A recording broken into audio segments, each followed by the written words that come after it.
Prochaine question. Yala. Si quelqu'un a marié sa femme, tu as divorcé la femme, on te demande, tu as divorcé ta femme là, c'est pour quelle raison? Est-ce que tu peux donner la raison pourquoi tu as divorcé ta femme aux gens?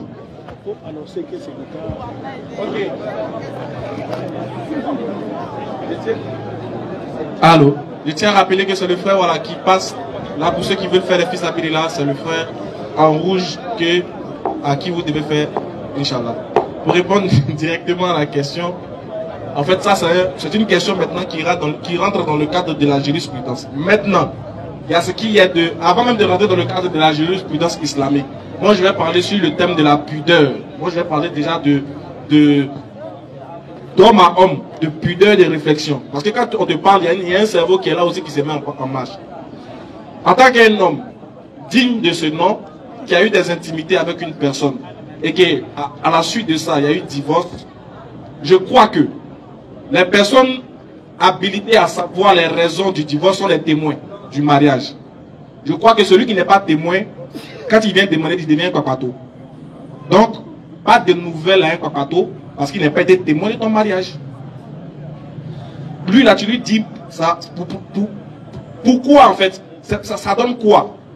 Il va prendre pour dire à toi, Azobeo. Au contraire, tu t'exposes. Parce qu'il n'est pas témoin. C'est au témoin qui doit savoir pourquoi vous devez mettre un thème à ce que eux, ils étaient témoins de l'union. Mais s'ils étaient témoins de l'union, donc s'il y a désunion, c'est eux qui doivent être témoins de la désunion. Et puis ils doivent trancher en fonction du témoignage qu'ils vont rendre. À part eux, et celui qui a dirigé le mariage, à part eux, ainsi que les parents, personne d'autre, en tout cas, doivent être informés de ton intimité qu'il y a eu, mais de ce qui a provoqué le divorce. Parce que ce qui a provoqué le divorce là, c'est forcément une intimité. C'est forcément quelque chose d'intime entre toi et cette dernière. Donc ça ne sert à rien d'aller s'exposer. Parce qu'en le disant, tu vas exposer ta famille et tu t'exposes toi-même aussi.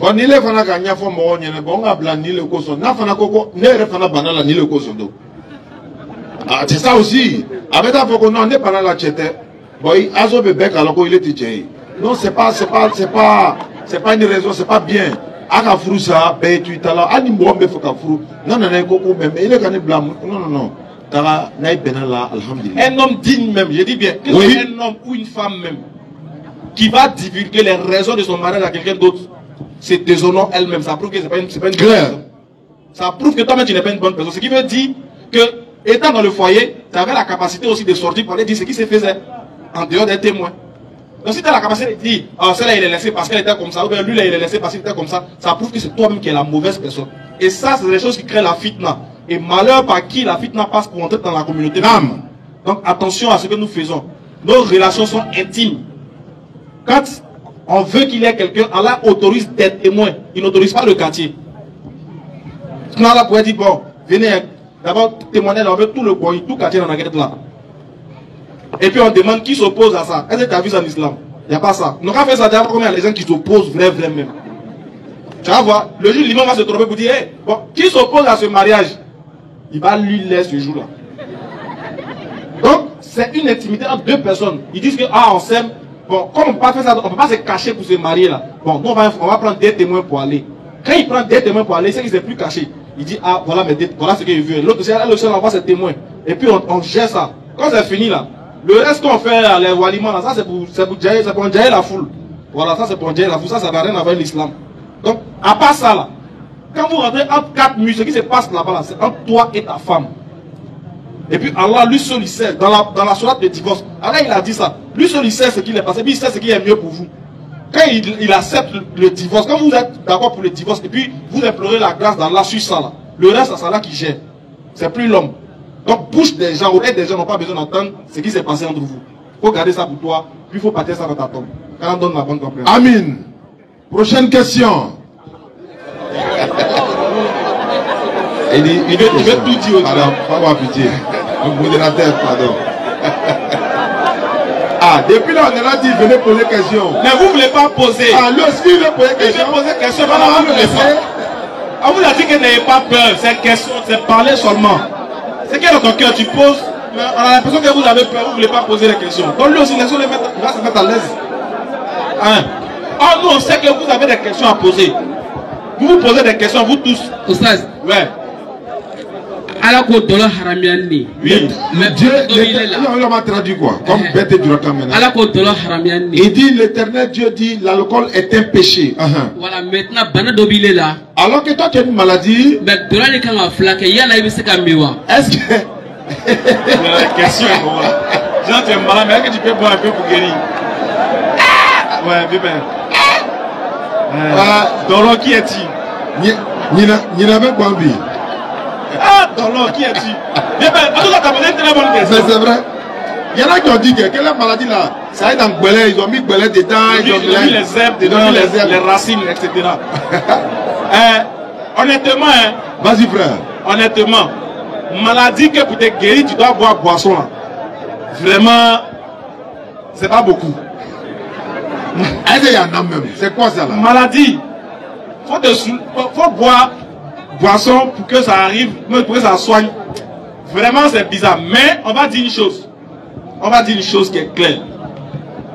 Quand Allah subhanahu wa ta'ala interdit la boisson, c'est parce qu'il y a un bien dedans pour nous. C'est parce que c'est bien pour nous-mêmes. Mais en même temps, quand Allah il autorise la viande de porc, Allah ici permet que dans des situations assez extrêmes et compliquées, pour ne pas qu'il y ait suicide, pour ne pas qu'on dise qu'il a là c'est du suicide, il permet que les gens consomment la viande de porc. Imam, on est d'accord? Dans des circonstances. Et il autorise à ne pas transgresser. C'est-à-dire quoi? Même dans les conditions les plus extrêmes, quand on te demande même de manger la viande de porc, on te demande de faire ça avec quoi? De ne pas transgresser. Et puis il y a les gens, ils attendent occasion pour se mettre bien. On dit attention. Et ça, c'est dans les cas les plus extrêmes. C'est-à-dire qu'il n'y a plus manger à Djopé ici. Qu'Allah nous en préserve. Imaginons qu'il n'y a plus de nourriture. Maintenant, là, la seule nourriture que tu peux manger pour être en vie, c'est le lait. Là, tu peux prendre un peu de lait pour manger pour être en vie. Mais on ne t'a pas dit de sucer os là quand tu as demandé soit son corps. Attention. Maintenant, dans le cas de la boisson, là, vraiment, laissez les sages répondre. Non, il n'y en a pas. Voilà. Il n'y a pas de condition pour dire tu vas boire. Attends. Même docteur ne peut pas te guérir. Lui ne fait que prescrire médicaments, mais c'est Dieu qui guérit l'homme, non? Oui, mais pourquoi on va dire non, boire l'alcool, c'est tant ta maladie là, c'est tout. C'est qu'un médicament te prescrit, bon, va à la pharmacie et puis il faut boire l'alcool. Non, on va te dire, va payer médicaments, va payer les feuilles. Il n'y a pas maladie que Dieu va soigner, il n'y a pas. Voilà, on va t'amener à aller boire l'alcool. C'est clair. Ni même ça. C'est trop bizarre. Faut pas boire. Ok.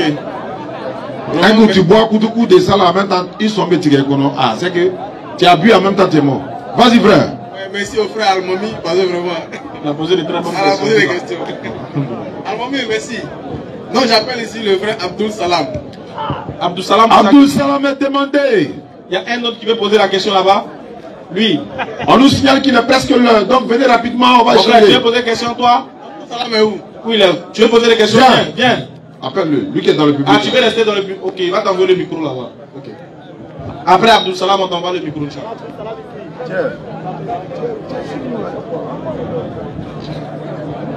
Tu fais caméra. Alors, oui, bismillah, micro. Assalamu alaikum wa rahmatullahi wa barakatuh. Wa alaikum salam wa rahmatullahi wa barakatuh. Bon, ma question, c'est les parents qui donnent les enfants au mariage sans que c'est de leur vœu. Comme un père donne sa fille en mariage, voilà, à un homme que la fille n'aime pas. Voilà, et garçon aussi pareil. Et aussi pareil. Voilà, est-ce que c'est Dieu a dit ça dans le Coran ou soit, bon, je sais pas, on veut savoir pour éclairer beaucoup de choses dedans. Bon, parce que ça a causé beaucoup de problèmes dans certaines familles comme ça, entre père et son enfant. Exactement. Voilà, donc on voudrait savoir pour que tous les parents puissent savoir un peu dans ce qui se passe. Ok, on va laisser les charges. Donc, Djagoya Fourou, non, c'est ça, non? Voilà, est-ce que Djagoya Fourou, Tangala, c'est la maya là-bas? Voilà, d'abord, on va répondre avec le courant, mais Fourou, donc, à Djagoya, les caïns. Ouais. Il y a d'autres fruits. Non, c'est vrai. Non, il y a d'autres fruits. Jaco est bon. Non. Imagine, elle a fini. Chaque jour, elle est venue, elle est mouvement. Un coup, on est là, les parents veillent ciel. Après qu'elle sort, elle amène grossesse. Une fois, deux fois, trois fois. Ça, la Jaco est. C'est ça même. On doit l'attacher même. On prend le gars, on les attache les deux. On paye cola pour le gars, on paye d'autres pour lui. On dit prends-la, il faut partir elle. Ça, c'est bon. Voilà.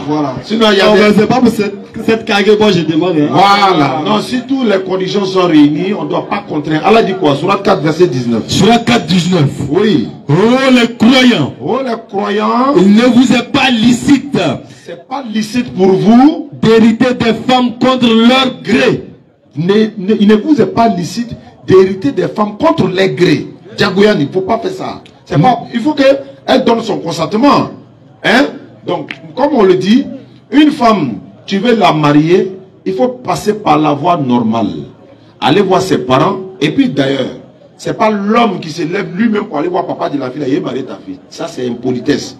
Tu envoies quelqu'un, et ça va demander la main de ta fille à ta place. Et puis il y a quelqu'un qui est là qui fait le va-et-vient. Lui, il fait la procédure. Quand on te demande les conditions, tu remplis. Si les parents ne sont pas d'accord là, il n'y a pas de problème, c'est leur enfant.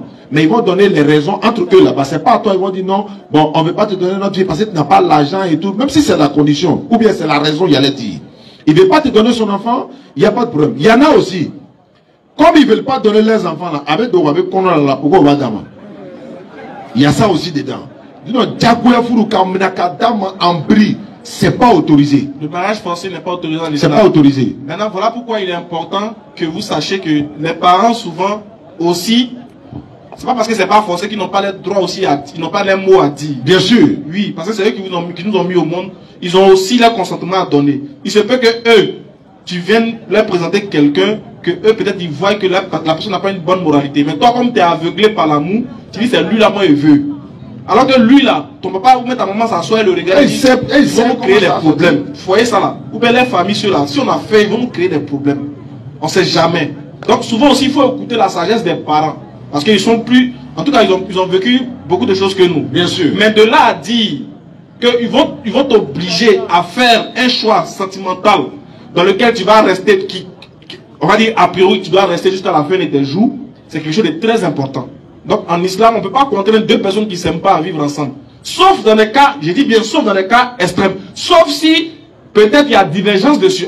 Il se peut, on ne sait jamais. Il se peut qu'il y a divergence dessus, ou d'autres disent que c'est normal de le faire. S'ils apportent les preuves, on va analyser ensemble, alhamdoulilah, Allah ou Allah. Mais ce qu'on peut dire, c'est que de la morale, moralement, il y a une différence. Il y a d'autres, elles ne viennent pas présenter quelqu'un à la famille. Mais elle rentre à 2 h du matin chaque jour. Dans un jour, papa dit, bon, comme tu mets trop mon riz, et puis 2 h du matin, toujours tu viens ici. Je te donne 2 mois pour me présenter quelqu'un pour faire le mariage. Bon, sinon, on va te prendre pour aller te donner un mariage là-bas. Voilà, tu vois que ça c'est différent. Elle est dans la maison du monsieur, elle a iPhone 13, et puis, elle-même, elle n'est pas mariée. Attends, iPhone 13 à c'est l'un des d'autres. Tu vois. Il y en a beaucoup à ce pays ici. Voilà. Tu vois, elles ne veulent pas se marier, mais elles préfèrent aller faire les petits mouvements à gauche, à droite, et puis venir dormir dans la maison du monsieur. Oh, papa, lui aussi, il a peur que demain son nom puisse se garder. Oui, donc, bien sûr. il préfère faire l'effort, il préfère faire ce que toi, tu n'as pas envie de faire officiellement. Il préfère faire ça. Maintenant, vu que toi, tu ne lui as pas présenté quelqu'un, lui va aller prendre celui qu'il a vu au village là-bas, qui est viril, qui a les paquites. Il dit, te donne ça, faut prendre. Tu vois, là, faut pas en vouloir au papa. Parce que tu ne lui as pas présenté quelqu'un. Et souvent, elle dit, papa n'a qu'à me présenter quelqu'un aussi. Il envoie lui là, non, son pied est long. On envoie lui, non, allez, finir. On envoie lui là, non, lui là, il est trop vilain. On envoie, elle là, près de 15 personnes, tu n'arrives pas à choisir, on te prend, on te dépose là-bas. Tu vois, c'est normal. Voilà. Sinon, islamiquement, on ne contraint pas les gens, il n'y a pas de mariage forcé. Maintenant, souvent, il ne faut pas oublier qu'au Sahara, il y a une partie qu'on oublie. Souvent aussi, il y a des coutumes qui sont là. Voilà, les gens ont mélangé la coutume, les traditions et la religion. Il y a d'autres dans les coutumes là. Arrivé à un certain âge là, tu dois te marier. Oui. C'est que si l'âge a dépassé là, c'est comme si tu n'as pas respecté la coutume. Donc tu dois te marier. Quand le moment arrive là, elle va s'en chercher. Il y a d'autres aussi, là, ils ont déjà fait un mariage avant même ta naissance. On appelle ça mariage familial. L'autre famille là, quand il a vu la maman là enceinte, il dit bon, comme moi aussi mon enfant enceinte, Les deux enfants là, quand ils vont naître là, les deux vont se marier. Et puis ils ont attaché le courant. Alors que tu as des enfants de ta maman là-bas, il y a la couleur qui est attachée. Ça c'est dans la tradition, ça n'a rien à voir avec l'islam. Ce genre de mariage d'enfants là, ça c'est dans nos coutumes là-bas. C'est pas dans l'islam. Quand on donne la bonne compréhension. Amin. Merci. Le frère Koulibaly a demandé. Koulibaly a demandé pour sa question.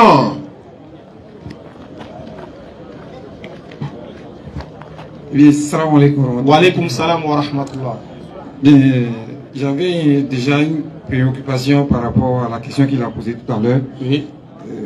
On n'a pas touché bien ce volet-là. C'est concernant également le mariage. Tantôt, Smaraka parlait des coutumes tout à l'heure. J'entends souvent les parents dire celui-ci il est griot, il ne marie pas ses nouveaux. Celui-ci il est temps, il ne marie pas tant. Quel est le fondement islamique sur ce point-là? Ok, alhamdulillah, il n'y a aucun. Il n'y a aucun fondement islamique. Je dis bien islamique, moi je parle de l'islam. Bien sûr. Moi je ne parle pas des coutumes, je ne connais pas les coutumes. Je parle de l'islam. Il n'y a aucun fondement, que ce soit dans le Coran ou dans la Sunna, qui laisse apparaître même ce genre de pratique. Ça n'existe pas.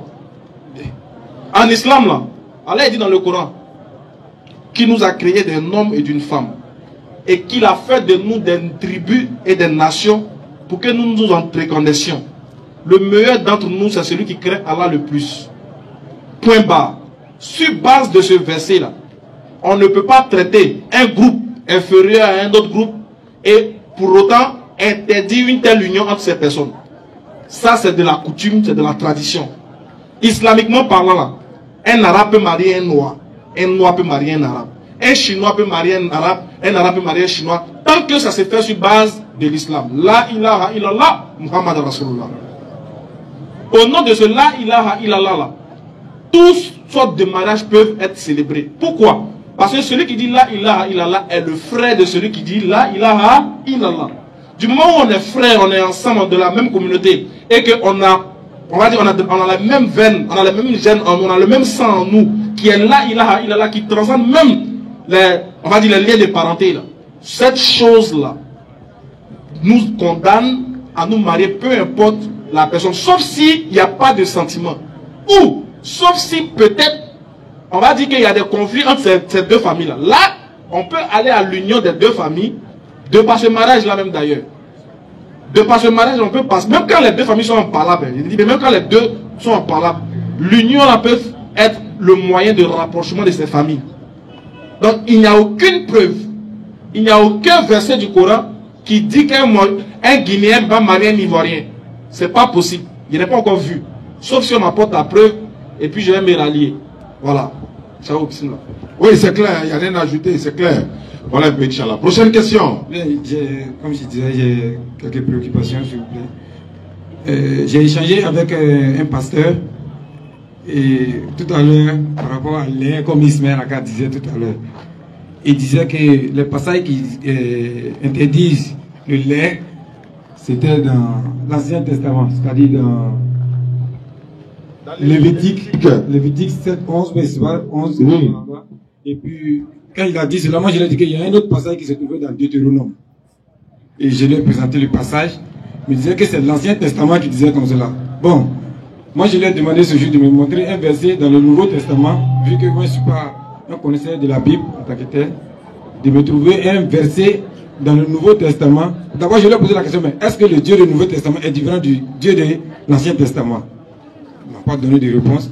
Et il est parti dans Ésaïe 7, verset 14, où on dit le Seigneur a donné un signe par... Effectivement. Et il a dit le nom Emmanuel. On a traité ce sujet, je lui ai dit que Emmanuel, Jésus n'a jamais été appelé Emmanuel, donc il n'est pas le Dieu. Mais il a dit donc dans le Nouveau Testament qu'il y a un verset. Je voudrais savoir, est-ce qu'il y a un verset dans le Nouveau Testament qui autorise la viande de porc? D'accord. En fait, l'Ancien Testament, bon, le Nouveau Testament complète l'Ancien Testament. Jésus a dit, dans Matthieu 5, 17, ne croyez pas que je sois venu abolir la loi ou les prophètes. Je suis venu non pour abolir, mais pour les accomplir. Et il continue pour dire, tant que le ciel et la terre ne passent pas, il ne disparaîtra pas de la loi un trait ou un iota jusqu'à ce que tout soit accompli. Donc c'est la même loi qui est là, c'est le même ciel, c'est la même terre. Maintenant, dans le Nouveau Testament, il n'y a pas vu de verset là-bas qui autorise ou interdit. Mais ce que j'ai vu, c'est que quand Jésus a fait un miracle, enlevé des démons dans des personnes malades, il a envoyé ces démons-là, même on dit, ils veulent aller dans des troupeaux de porcs, là, des porceaux. Là. Donc il les a mis dans les porcs. Là. Mais ça symbolise quoi? Pourquoi il y avait les moutons, il y avait les autres animaux? Pourquoi ils étaient dans le porc là, ils veulent partir? C'est parce que c'est impur. Oui, mais il y en a dans le Nouveau Testament qui dit que comment on appelle ça, les porcs ne donnent pas les choses saintes aux porcs et aux chiens. Oui. Voilà, dans le Nouveau Testament. Et le chien aussi est considéré comme un animal impur. Voilà pourquoi Jésus va dire, ne prenez pas, il n'est pas bon de prendre le pain des enfants et de le jeter aux petits chiens. Voilà, donc le porc et le chien sont des animaux plutôt impurs dans le Nouveau Testament. Porc est interdit dans la Bible, comme dans le Coran, comme je l'ai dit. Mais le porc là, vous savez, il a des maladies. Beaucoup, quand il est là, même il y a des personnes là, ils ont des maladies vers la vieillesse, là, ça fait partie du porc. Mais il y a beaucoup de choses qui sont. Est-ce que vous savez que quand tu fais des recherches là, rouge à lèvres des femmes là, il y a porc dedans? Bien sûr. Ah, bon d'accord. Ah, bon d'accord. Allez-y faire des recherches. Le porc là, c'est l'animal qui est le plus saloubier. En tout cas, il mange de tout. Dans sa chair là. Il y a des vers dans la chair du porc là, il ne meurt pas. Même il y a une maladie là. Quand tu continues de manger viande de porc là, tu ne vieillis pas avec une bonne vision. Il y a tout ça là-dedans. Et puis porc là, tous ceux qui mangent porc là, les vrais mangeurs de porc là, ils n'ont pas honte. Attends. Et puis c'est bizarre, c'est quel animal sur qui a débat chaque fois? Tu sais pas, ça te dit rien. Lui, il est quel genre d'animal? Depuis chaque jour, depuis des siècles, les gens débattent sur lui. On le mange, on le mange pas. On le mange, je sais pas, il y a quoi? C'est quel genre d'animal? Les gens se posent pas la question, mais pourquoi c'est le porc? Pourquoi c'est sur le porc il y a débat? Pourquoi c'est sur le porc il y a divergence? Pourquoi? Tu as vu quel juif actuellement qui lit la Torah, qui est dans l'enseignement de la Torah, qui est dans le judaïsme pur, qui consomme la viande de porc? Lequel? Lequel? Ça n'existe pas. Bon, les autres frères qui sont venus là, ils sont venus par la grâce. Et ils disent qu'eux sont par la grâce, ils ne sont pas sous la loi. Donc, et tout ce qu'ils voient là, ils d'abord. On dit que d'ailleurs, Paul a dit, mangez de tout ce qui se vend au marché. Sans réfléchir. Donc, quand ils arrivent au marché là, si tu veux vous vendre testicules de mouton ou testicules de côte, et ils mangent tout. Vérité ou, et ils mangent. Criquet ou, et ils mangent. Salamane ou. Il y a un qui dit, on doit manger 1000 pâtes. Il dit, bon appétit à vous. Alors, c'est vos problèmes là-bas. Mais nous, les musulmans, heureusement, Dieu qui a créé la viande de porc, Dieu qui a créé les choses là, il nous a interdit d'autres, il nous a rendu licite d'autres. Les gens disent, mais pourquoi? Mais porc a fait quoi? Dieu, et puis vous ne mangez pas. C'est pas parce que porc a fait quelque chose à Dieu. C'est vrai que porc a fait quelque chose en rapport avec nous. Donc quand Dieu nous interdit quelque chose là, est-ce que c'est pour lui Dieu?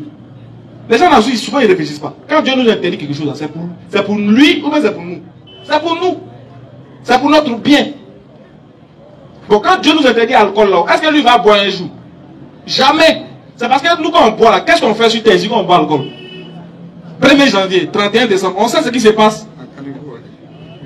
Bon, quelqu'un lui-même il boit, hein. Il allait payer son argent. Il boit. Il se rend dormir dans son fauteuil. À 3 heures, il se lève, il a pissé sur sa télé. On le filme, on le met sur TikTok et puis il dit c'est pas lui. Il dit c'est pas lui. On dit c'est toi. Cause de montage. Lui-même il rentre dans le bistrot, il s'en paye Belin. Ça c'est là, ça c'est un ami de Chao. Lui s'en paye Belin. Belin, il s'en paye Belin, il boit. Son cœur veut couper. Il dit à quoi? Il dit attends, madame, il n'y a pas plus fort que ça? Toi tu es mouru, hein. Tu es plus fort que ça. Bon, regarde tous ceux qui boivent Belin, regarde comment ils sont. Un bon buveur de Belin, ses yeux, il faut regarder, là c'est pas qui. Tu le vois maintenant, lui il va mourir bientôt. Belin a tout bouffé dans lui, mais il ne laisse pas. Son odeur, quand il passe à 100 mètres, il y a un buveur de Belin qui a passé. Quand Dieu interdit là, c'est pas pour nous, c'est pas pour lui, c'est pour nous il le fait, c'est pour notre propre bien. Donc l'animal là, les frères, voyez ça comme impur. C'est Dieu qui l'a dit, voyez cet animal là comme impur. C'est écrit dans la Bible, voyez cet animal là comme impur. C'est tout. Maintenant si tu veux pas, et que tu veux faire ce que tu veux, libre à toi. Bon, il dit tous ceux qui vont manger, ils vont périr. À l'enfer, hein? Mais ils ne sont pas prêts. Ils peuvent manger, c'est les gourmands. Comme on dirait, on écoute souvent nos ustads qui disent que tous les prophètes et messagers ont le même message et puis ils avaient la même mission. Comment se fait-il que les chrétiens disent que Jésus était venu sacrifier et puis, je sais pas, tout sorti, c'est du paganisme, ça n'a rien à voir, c'est de l'égarement. C'est tout. Allah il a dit, notre messager est venu après une interruption des messagers.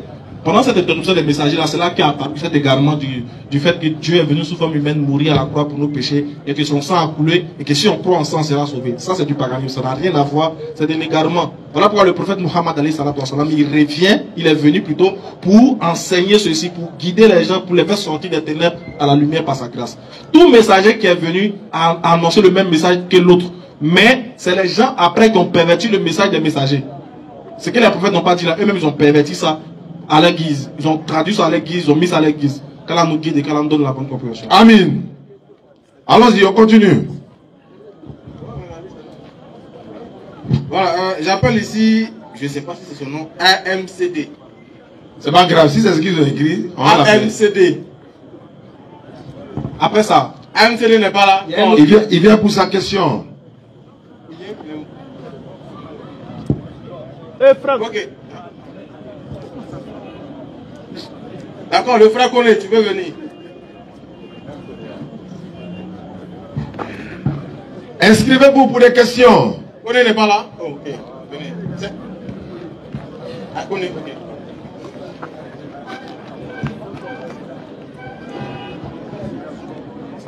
Bonsoir à tous.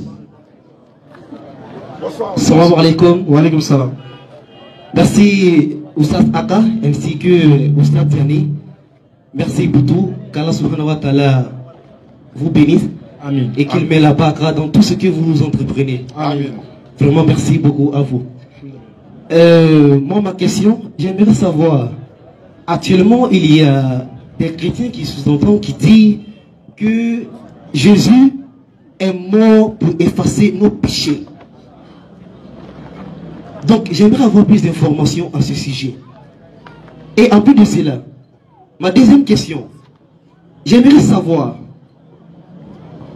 un musulman, une personne qui est née musulman et qu'il devient chrétien après, quel est le sort réservé à cette personne-là?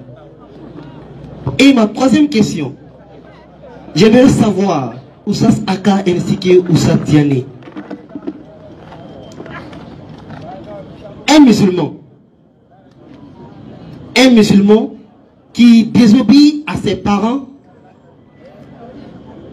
tout simplement parce que il a vu certainement une fille qu'il veut la marier et que les parents refusent de le faire et que lui aussi il refuse d'épouser la femme dont les parents lui proposent. Donc, merci beaucoup, Aka et Diani. Ok, je crois que la dernière question, on a déjà répondu. Voilà, on a répondu à la dernière question. Peut-être que vous n'étiez pas là, mais on a répondu à ça. Et pour répondre à la deuxième, et puis Inch'Allah, on va Inch'Allah prendre la première, Inch'Allah. La deuxième question, tu te demandes si un musulman devient chrétien, qu'est-ce qu'on doit lui faire? Quel est son sort? Mais on ne doit rien lui faire. En tout cas, il n'a pas de sort. Il n'y a pas de sort pour lui. Mais on doit l'exhorter. On doit voir ce qui n'a pas marché, l'écouter, être patient avec lui. Bon, Shaoum il a donné une solution, j'ai dit passer. Oui. Il dit lui, ça, chez le pasteur en même temps. Et puis voilà. Qu'est-ce que tu as dit à mon fils et puis il est devenu chrétien? Peut-être que tu peux me dire aussi, l'âme aussi est devenu chrétien. Et puis en même temps, ça. On va commencer. Voilà. Voilà, pas dans parole, mais il est écrit, il est dessus écrit. Voilà, c'est tout. Sinon, il n'y a pas de sort. Il dit bien, il n'y a pas de sort. Le seul sort qui lui est réservé appartient à Allah. Aucun humain n'a le droit de lui faire quelque chose parce qu'il est devenu chrétien. Non, il n'y a pas ça dans le Coran, il n'y a pas ça aussi dans la Sunna. Il n'y a pas ça. Voilà. Parce qu'au temps du prophète, il y a d'autres qui étaient musulmans et qui sortaient de l'islam. Ils étaient combattus, sauf qu'ils décidaient de combattre l'islam ou même qui aidaient les gens à combattre l'islam. Ça, c'est différent. Mais quand quelqu'un devient musulman et puis après il est devenu chrétien dans son coin, tranquillement, on n'a rien. Il n'y a pas de sort. Voilà. On a connu beaucoup et par la grâce d'Allah, on a ramené beaucoup. Beaucoup. Ils étaient musulmans. Ils sont devenus chrétiens. Quelques temps après, ne serait-ce que tomber sur nos vidéos, elles ont couru pour retourner à l'islam. Parce que ma camarade m'a trompé, mon ami m'a trompé, voilà. Je me suis trompé, et voilà. Maintenant, Shaw, excuse-moi. Allons-y. Ceux qui disent que, selon, qui séparent leurs versets, on va dire leur argument du hadith là, qui dit qu'on doit tuer un apostat. Bon, la question qu'on se pose, si on doit tuer quelqu'un qui a quitté l'islam et qui est devenu, par exemple, chrétien, le but là, de le tuer là, ça consiste à quoi? Il va aller au paradis entre temps ou bien c'est quoi? Je vais savoir, tu l'as tué parce qu'il a changé de religion, non? Oui. Maintenant, oui, l'action que tu as fait là, ça mène à quoi? Ça l'amène au paradis, mais ça l'amène en enfer. Mais toi, ça t'amène au paradis, mais ça t'amène en enfer. Ça n'a pas de sens. Maintenant, deuxième question. Bon, il y a des gens qui étaient chrétiens. Ils sont devenus musulmans. Ils sont ressortis, ils sont partis être chrétiens. On les a parlé comme ça de devenir musulmans. Moi, je veux savoir, en tant que quand il était musulman, et puis il est devenu chrétien, là, si on le tuait, est-ce qu'il allait redevenir musulman? Maintenant, si dans chaque religion, chacun tuait celui qui laissait, est-ce que Ismaël Aka aussi allait devenir musulman? Question. Ou bien, bon, imagine, ça c'est quelle pensée? Surat 2, Vas-y frère. verset 256. Écoute ce que Allah il va dire concernant celui qui devient croyant, qui ressort, qui redevient croyant, qui ressort encore. Ça c'est Dieu même qui parle. Hein. Vas-y frère. Nulle contrainte en religion. Nulle contrainte en religion. Mais quand quelqu'un dit, moi pour vous là ça me plaît plus, il m'en va là-bas, puis tu dis, hé, il y a déjà, tu l'as contraint, mais tu l'as pas contraint. Tu l'as contraint, tu l'obliges à rester chez toi. Alors que Dieu dit, nulle contrainte en religion. Car le bon chemin s'est distingué de l'égarement. Le bon chemin s'est distingué de l'égarement.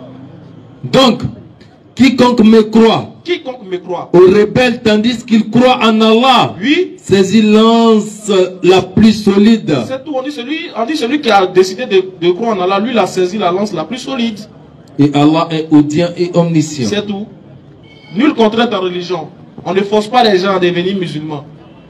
Les gens utilisaient ceci comme un argument pour dire que le prophète forçait les gens à devenir musulmans. On veut la preuve où il a forcé les gens à devenir musulmans. Maintenant, bref, s'il les a forcés à devenir musulmans là, bon, si toi tu me forces à devenir musulman et puis tu meurs, il fait comment? Il retourne dans ma religion, non? Mais où ils sont? Pourquoi ils sont toujours musulmans malgré que le prophète est mort encore? Pourquoi? Donc il n'y a pas, ça n'existe pas d'ôter la vie à quelqu'un qui, au contraire, il faut aller lui faire la dame. Il se peut que ça soit chaque être humain à un niveau de croyance, à un niveau de foi. Et la foi, souvent, ça balance. Souvent, la foi est stable, souvent, ça monte, ça arrive. Il peut arriver qu'il est tombé sur quelque chose dans l'incompréhension, il a été berné, et puis il est parti. Il y a d'autres qui vont face à une situation. D'autres, là, ils sont malades. Nous, on connaît plein. Ils ont quitté l'islam parce qu'ils étaient malades. Et puis, ils n'ont pas été guéris. Ils sont allés chercher guérison là-bas. Quand on les a guéris, ils disent Jésus est Seigneur. Moi, il y a un pasteur qui nous a dit, mais pourquoi chez vous là, vous ne guérissez pas les gens, puis ils viennent chez nous? Il a dit, si, il a dit, pourquoi aussi vous aussi là, vous ne partez pas dans les CHU pour faciliter le travail à l'État? Comme vous avez le pouvoir de guérison là, le gouvernement il paye scanner, il paye les trucs pour opérer, il dit c'est cher. On dit il n'y a pas de matériel dans les hôpitaux, il n'y a pas de matériel dans les hôpitaux. Mais vous êtes là. Allez-y là-bas. Ceux qui ont diabète, sida, vous guérissez. Faites rang. Si vous voulez, nous on paye. Une guérison c'est combien? Si tu dis 100 000, il y a payé. Une résurrection c'est combien? Si tu dis 300 000, on paye. Alors nos parents qui sont morts, nous on fait qu'ils n'ont pas revenu. Ce qui veut dire, quand Dieu te donne une maladie là, dans l'islam, quand tu es malade de quelque chose là, c'est une épreuve que Dieu met sur toi. Pour voir. Parce que tu dis que tu veux aller au paradis. Alors il dit, vous pensez que vous allez aller au paradis sans que vous soyez éprouvé. Donc toi tu veux aller quelque part, hein, mais tu ne veux pas suivre la formation pour aller là-bas. Bon, tu veux aller au paradis, non seulement tu veux bien, regarde comment on est mauvais nous les hommes. On veut bien vivre sur la terre, on ne veut même pas que maladie nous touche. Et puis on veut aller vivre là-bas aussi, bien aussi, faut pas, alors qu'on fait les mauvaises choses aussi. Tu vois, lui il fume, il se drogue, mais il ne veut pas tomber malade. Aïe. Tu vois que c'est bizarre, c'est contradictoire.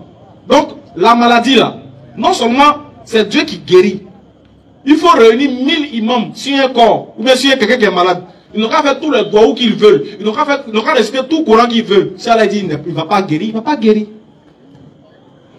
Non, on dit, si vous guérissez vraiment malade, vous les gars, Nous, un homme malade, hein. Hey. Moi, je connais un gars là, il est malade, hein.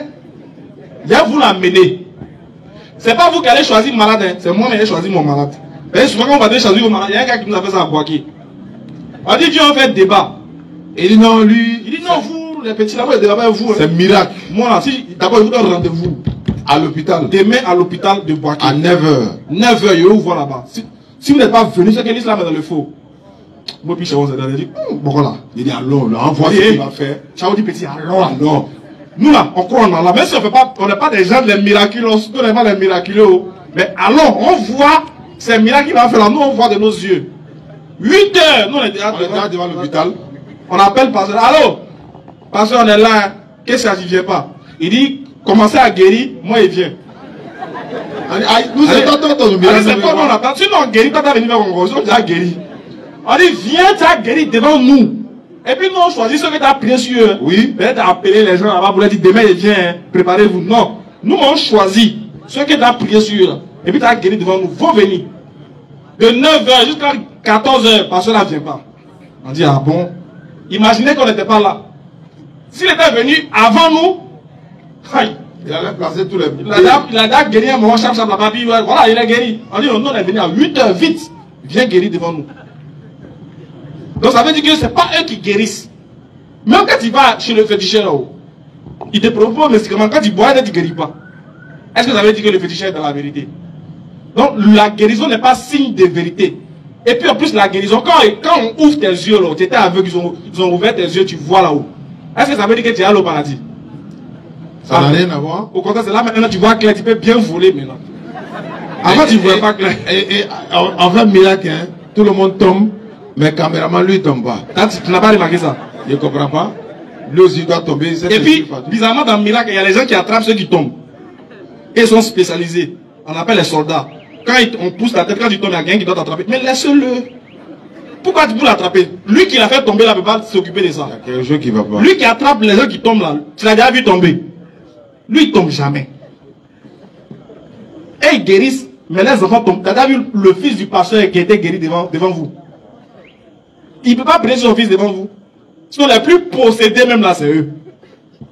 Il sait, lui qui rit à côté de lui, il sait. Voilà. Il sait. Il connaît ce qu'il y a dans l'enfant des pasteurs. Donc, normalement, l'enfant les prendre aussi, il faut les envoyer à prier sur eux, à faire miracle comme on voit. Donc, tout ça, c'est du pipeau, c'est faux. Toi, on t'est guéri. Il dormait, d'abord, on dit, il est mort pendant des jours. On vient de le ressusciter. Dès que lui se réveille, c'est rire, soit il veut manger. On a vu ça sur Facebook ici. Ouais, c'est pas faux. Ça, c'est quel cadavre qui aime manger ça là. Il y a une sœur aussi qui voulait créer son mouvement islamiquement parlant. Hein, elle était à Kolia. Tu as vu comment toute la communauté musulmane, la plupart, en tout cas 95% sont levés contre elle. Non, non, non, en islam, on n'a pas besoin de ça. Hein, parce qu'il y a des choses qui se faisaient là-bas, les gens savent que ça n'avait rien à voir avec l'islam. Donc on a combattu ça automatiquement. C'est pourquoi on n'a pas besoin. Le miracle même, le fait de quitter Abidjan, venir ici, c'est un miracle. Coucher la nuit, te réveiller le matin, il n'y a pas plus grand miracle que ça. Mais il y a des personnes, tu vas les guérir, on dit Jésus a ressuscité Lazare et tout, mais Lazare il est où? En temps normal, Lazare devait être quelque part dans le monde aujourd'hui, parce qu'on ne meurt pas deux fois. Il était mort, Jésus l'a ressuscité, donc il est mort encore. Non, mais on ne meurt pas deux fois. Où il est? Il est où? Donc c'était pour montrer le pouvoir que le Père Dieu leur a donné. Quand tu crois pas à un prophète, il fait miracle. Automatiquement, tu crois en lui, mais après Lazare retourne dans la tombe. Mais ces gens de scènes-là, on ne peut pas laisser dans la Bible. Pour aller pour la troisième question. Oui, beaucoup ont dit que Jésus est mort pour leurs péchés, pour nos péchés. Mais nous, on se pose la question. C'est ça l'islam. Allah dit, il s'adresse aux intelligents, à ceux qui raisonnent. Quand on me dit Jésus est mort pour mon péché, première question, je demande à Jésus, est-ce que tu as dit que tu es venu mourir pour nos péchés? Je vérifie, il n'y a pas versé là dans la Bible. Deuxième, Jésus n'a-t-il pas montré comment on fait pour aller au paradis dans la Bible? Oui, Luc chapitre 18, verset 18. On va lire, tu vas comprendre. Il y a les versets qui sont là, qui montrent, il a dit comment on fait pour aller au paradis. Mais sa mort ne fait pas partie. Est-ce que vous comprenez? Mais comment se fait-il? Dieu envoie un prophète pour que lui meure et puis nous, nos péchés soient pardonnés. C'est Paul qui a enseigné ça, c'est pas Jésus. Luc 18, 18 et suite. Luc 18, verset 18. Un chef interrogea Jésus. L'un des chefs interrogea Jésus sur cette question. Et dit, et lui dit, Bon maître, Bon maître, que dois-je faire pour hériter la vie éternelle? en d'autres termes, qu'est-ce que je dois faire pour aller au paradis? Jésus lui répondit, Jésus lui dit, pourquoi m'appelles-tu bon? pourquoi tu m'appelles bon? Il n'y a de bon que Dieu seul. S'il était Dieu, il allait accepter qu'on l'appelle bon. Allons-y. Il Tu dit, il y a connais des- les commandements. Tu connais les commandements. Comment on fait pour aller au paradis? Tu connais les commandements? Tu ne commettras point d'adultère. Ça fait 1, Tu ne tueras point. 2, Tu ne déroberas point. 3, Tu ne diras point de faux témoignages. 4, Honore ton père et ta mère. 5. J'ai dit-il. Le monsieur lui dit, mais tout ça là, Ces choses de ma jeunesse. depuis ma jeunesse là, tout ça là, j'ai observé. Jésus ayant entendu cela lui dit, Lorsque Jésus a entendu ça, il lui dit ceci. il te manque encore une chose. Ah, il y a une seule chose qui te manque maintenant pour aller au paradis. Voilà ce que tu dois faire. Vends tout ce que tu as. Comme le monsieur était riche, on va voir maintenant s'il va faire les bonnes œuvres. Il faut vendre tout ce que tu as comme bien. Distribue-le aux Il pauvres. faut les distribuer aux pauvres. Et tu auras un trésor dans les cieux. Tu vas avoir une grande place au paradis là-bas. Et Oui. viens. Viens Et puis suis-moi. et suis-moi. Comme le prophète sallam a dit, si vous aimez vraiment Allah, suivez-moi. Allah vous aimera et il vous pardonnera vos péchés. Lorsqu'il entendit ces paroles, Le monsieur étant tellement riche, quand il a entendu ça, il n'y a pas fait de mort de Jésus dedans. Hein. Quand il a entendu ça, il devint tout triste. il était découragé. Comment il vend tous mes biens et puis il est distribué aux pauvres et puis c'est là il y a le paradis. Il a vécu comment ici? Car Il était très riche. il était très Continue riche. la lecture, continue encore. Jésus, voyant qu'il était devenu tout triste, dit Jésus lui dit, qu'il est difficile à ceux qui ont des richesses d'entrer dans le royaume de Dieu. oui, Car il est plus facile à un chameau de passer par le trou d'une aiguille qu'à un riche d'entrer dans le royaume de Dieu. Voilà. Donc Jésus montre que ici, le royaume de Dieu, là, c'est interdit aux hommes qui ne veulent pas donner. Donc celui qui donne, il va où? Il va au paradis. Donc c'est pas sans les voilà. C'est pourquoi Jésus est en train de... Qu'est-ce qu'il est en train de dire ici? Non. Quand il dit il est difficile à un riche de rentrer au paradis, quel genre de riches? Question. Le prophète sallam vient, il dit, ceux qui luttent avec leurs biens et les personnes dans la voie d'Allah, ceux-là hériteront le paradis. Le fait que nous soyons azopés ici, là, par la grâce d'Allah, mais grâce à Hassan Koulibaly, il y a Yacoub Hassan et sa famille, c'est chez lui qu'on dort, Nuit et jour. on ne peut pas cacher, il est riche, mais il a mis son argent dans la voie d'Allah. C'est ça. L'homme comme ça, là, lui, il hérite le paradis. C'est-à-dire, nous, on s'en s'arrêter les Nous-mêmes, on dit, Aïe, poussez, bon, quittez, quittez. Mon papa, il n'a. Mais sa femme, ses enfants, aide-o. Parce qu'on était témoins. Et nous, on est témoins du témoins. bien-être qu'il nous a fait Ah. et de l'occasion qu'il crée pour que l'on puisse parler de l'islam. Parce que pour parler, il faut avoir la force. Imagine, tu as faim. Avec les dieux, de toute façon, ça t'énerve. Mais quand tu es bête, tu peux bien prêcher. Il y a lui, les locaux, mais c'est parce qu'il y a quelqu'un qui a lui. Voilà, donc nous devons faire les doigts pour ce monsieur. Voilà. Et pour tous ceux qui sensibilisent et qui mettent les biens et les personnes toutes dans le chemin d'Allah. Voilà. Tous les avars. Hey. Ça a chauffé pour vous. Hein. Ça a chauffé pour vous. Donc, frère, voilà un peu. Voilà un peu. À l'islam, on n'a pas besoin de ça. Voilà, pour pouvoir aller au paradis. Donc, devenez musulman pendant qu'il est temps. En islam, c'est de l'eau. Tu prends, tu fais tes ablutions, tu te procèdes, et puis, Inch'Allah. Ok, on a une question ici. Oui. Assalamu alaikum. Wa alaykoum assalam wa rahmatullahi wa barakatuh. En fait, moi, ma question, c'est à propos de la coiffure. D'accord. Nous, les jeunes de maintenant, 99% déjà, ils ont de la coiffure. Il y a d'autres qui font. Il y a d'autres qui limitent leurs cheveux. Les tectoniques et autres là. Les dreads, les rastas. Je veux savoir si ça a un impact. C'est tout. 90%. Non, mais c'est pour toi là, non, hein? Ali prend pour lui là pour merci les gens. Mais, islamiquement parlant, ton habillement reflète ta religion, ta coiffure là. Il a dit, si M. Yacoub Hassan te dit, viens faire interroger, il va faire un entretien d'embauche avec toi demain, pour t'embaucher dans sa société, tu as une coiffure comme ça là. Le président de la République t'appelle, il y a une audience, toi tu as une coiffure comme ça. Non, tu vas aller te coiffer normalement, tu vas bien t'habiller pour venir impressionner le directeur qui t'appelle.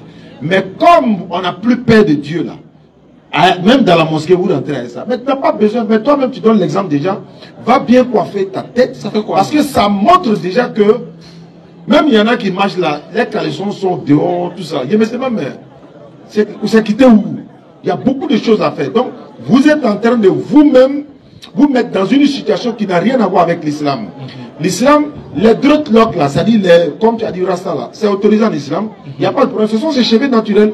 Mais le monsieur, il entretient bien ses cheveux. Et puis, ça va faire la prière. Ça sent bon. Mais tailler à côté, laisser au milieu, ça, c'est pas islamique. Et puis, c'est pas que cheveux. Vas-y, frère. Il y a d'autres même, ils se brossent pas. Ils se lavent pas vraiment. Nous sentons tout le monde. Puis on dit, quand il dit ça, il dédiable maintenant. Quand il vient faire ça, faire lui-même, au dès qu'il te frappe même. Tu dis, bon, comme il est devant Dieu, il a fait comment? Tu es obligé de te concentrer. Tu es obligé de te concentrer. Ah, son odeur te déconcentre. C'est pas un cheveu seulement, c'est la propre. Un musulman doit être propre. Ça, c'est le minimum. On n'a même pas besoin de vous dire ça. Un jeune musulman doit être propre. Obligatoirement, frère. Même les mécaniciens qui font le travail, c'est un bon travail, ils font. C'est un travail noble. Ils luttent pour avoir son argent. Mais il dit, pourquoi quand un jour de vendredi arrive là-haut, tu es en bas des moteurs, et puis dès qu'il t'attend, quand tu cours, tu viens de mettre un rang aussi de Juma. Juma, là, c'est ça, pardon. Sciencer, pardon. Adamo, Juma, là, faut te saper, pardon. Moussa, faut sciencer, pardon. Pardon, Juma, là. Alors, il dit, faut laisser ce que tu fais. Faut venir le célébrer. Pardon. Pardon, faut laisser le mécanique là, pardon. Moteur ne va pas fuir. Tu te fais propre, tu te laves, tu te mets ton parfum, tu viens, et puis au moins, tu dors à la rencontre d'Allah. En fait, tu rentres dans la maison d'Allah. Tu rentres dans la maison d'Allah. Hein? Tu rentres dans la maison d'Allah. Même quand tu as rendez-vous avec ton mousseau là, dans ton haram là, tu te fais zo. C'est pas faux? Oui, premier pointage, parce qu'il va se parfumer. Il se brosse, quand tu le vois, il a la main au lit. Si tu vois un gars la main au lit, tu vas dire qu'il passe son premier pointage.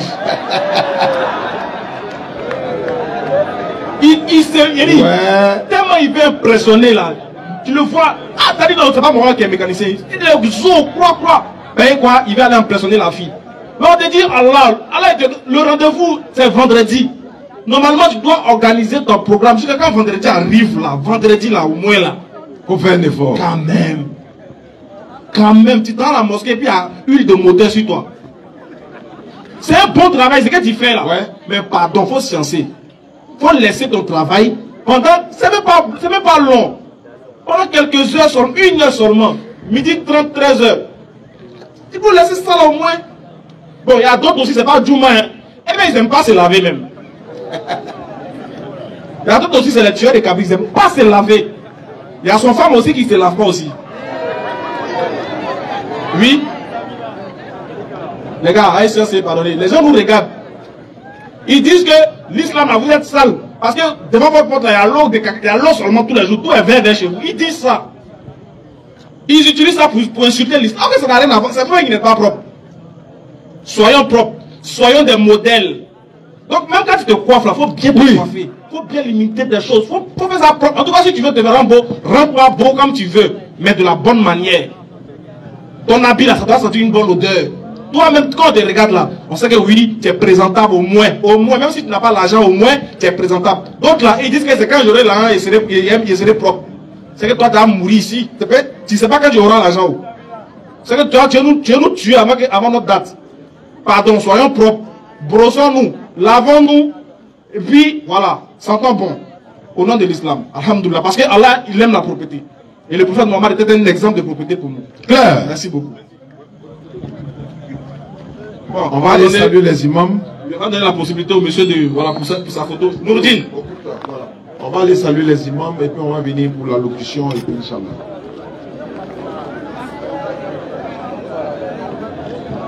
C'est bon? Merci.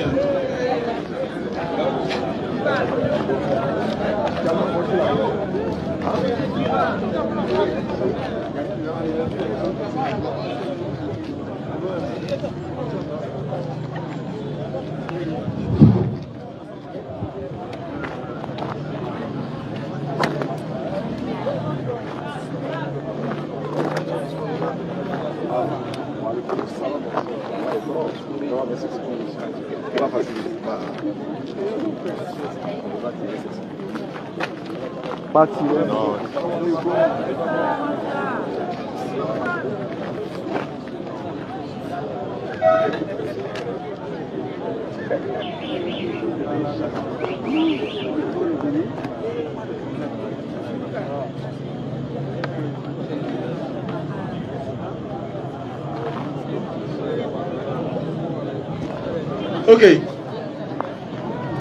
Vraiment, on n'est plus par le temps. Mais on va faire l'effort. C'est vrai, la liste est un peu longue. Mais voilà, il y a un doyen là. Oui. Bismillah, doyen. Va t'envoyer le micro. Ah, ok, d'accord.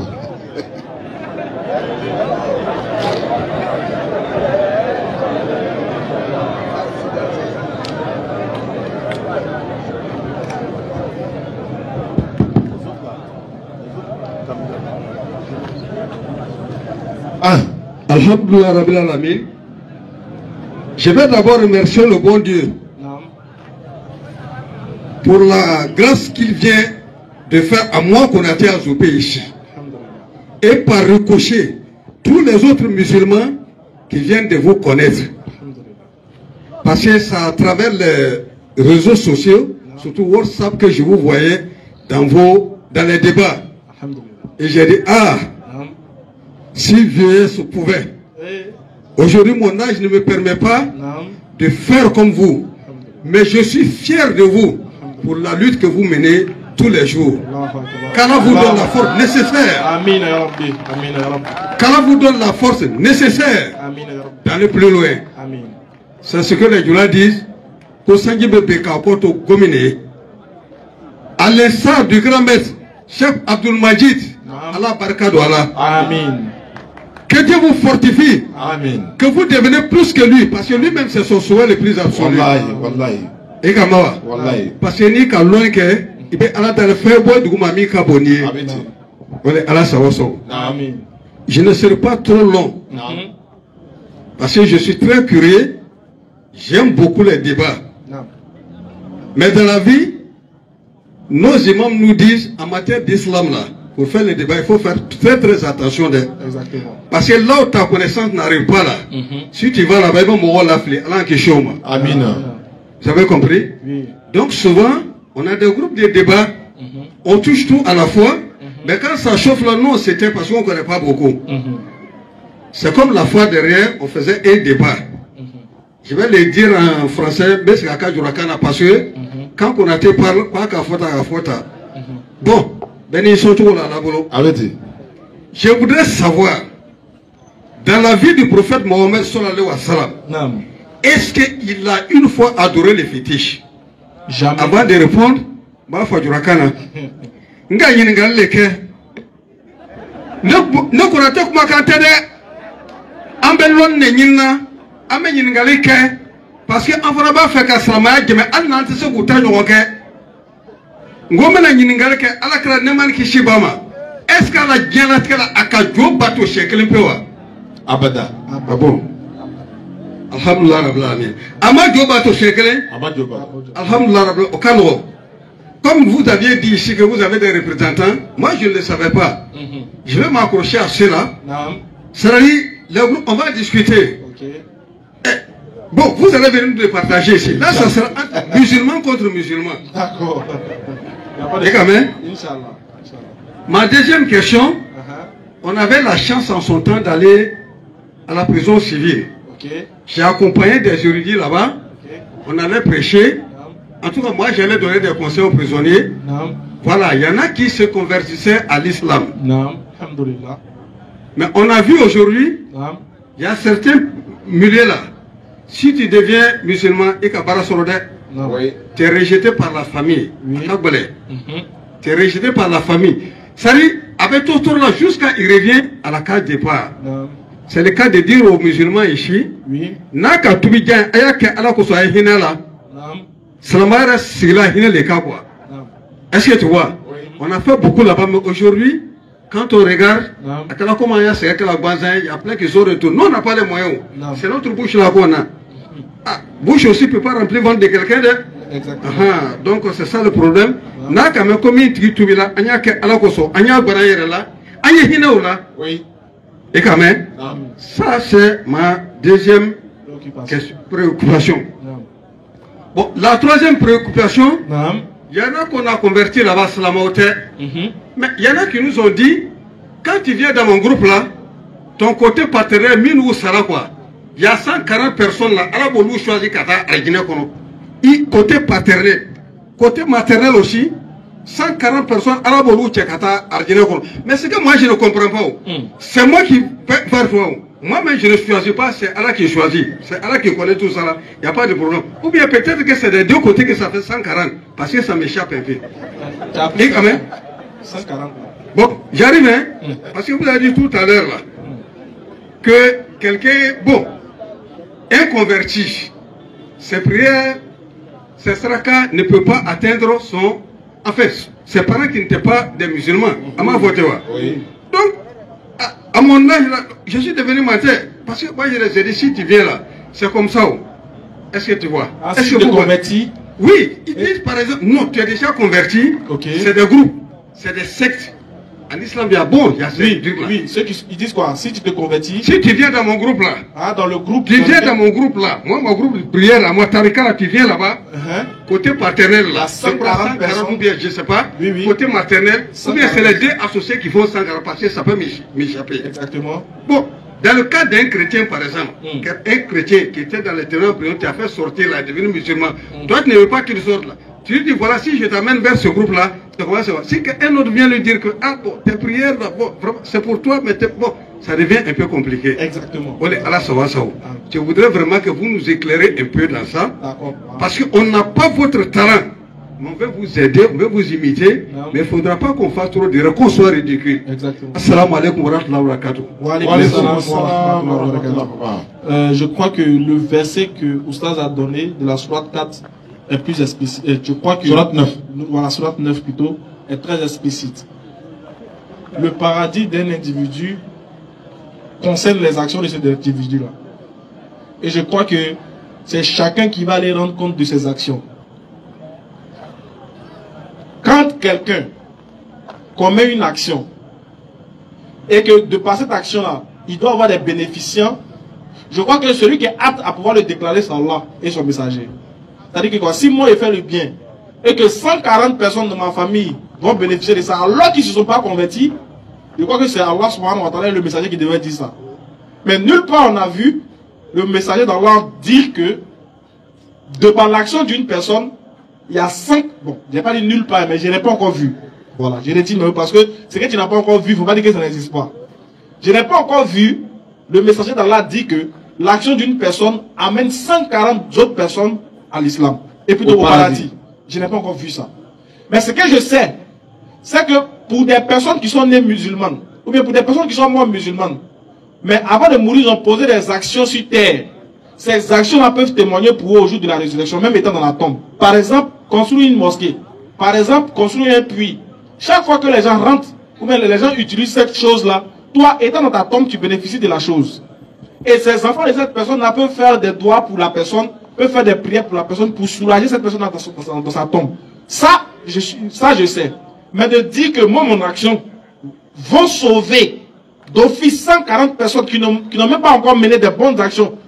On va dire la meilleure action de dire la ilaha illallah, vraiment, je n'ai pas encore vu et je ne pense pas que cela existe.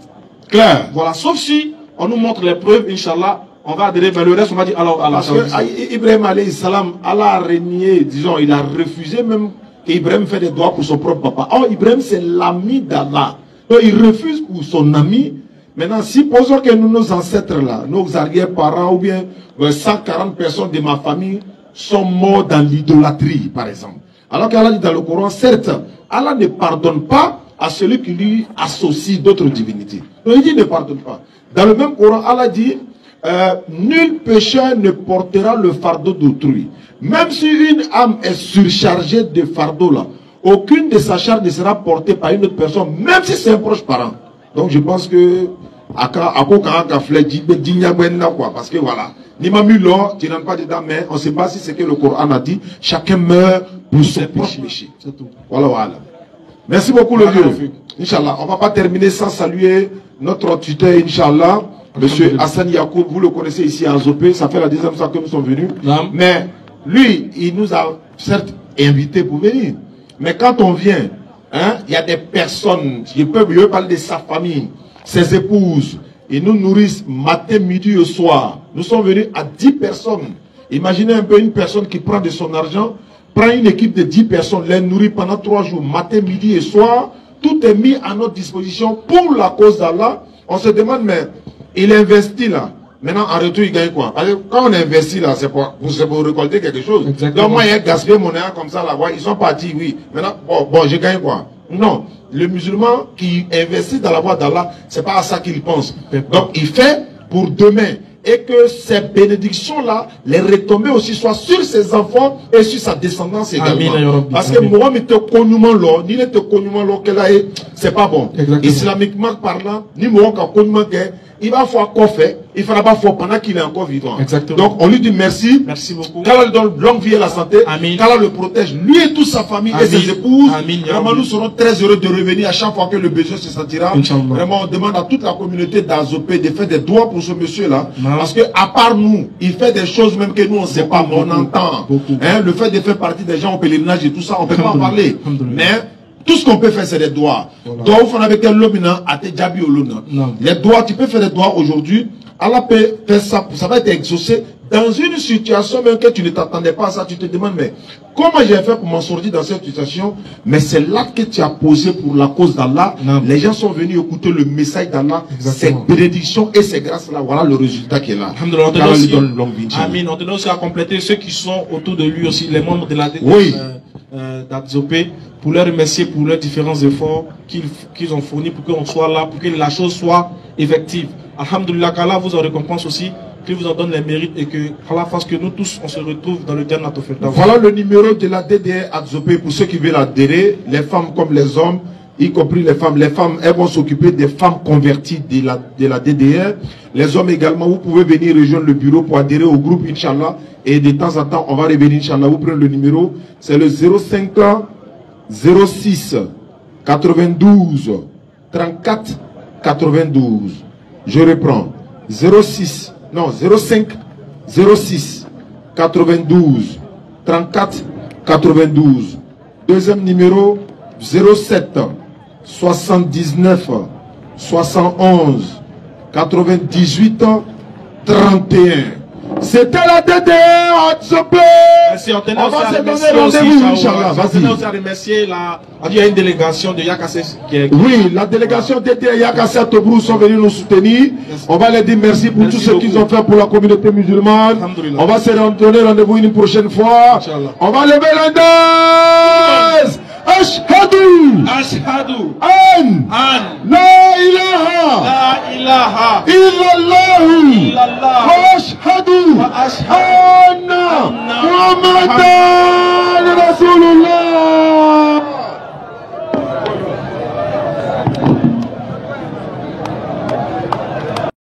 Merci de regarder cette vidéo. La ilaha illallah.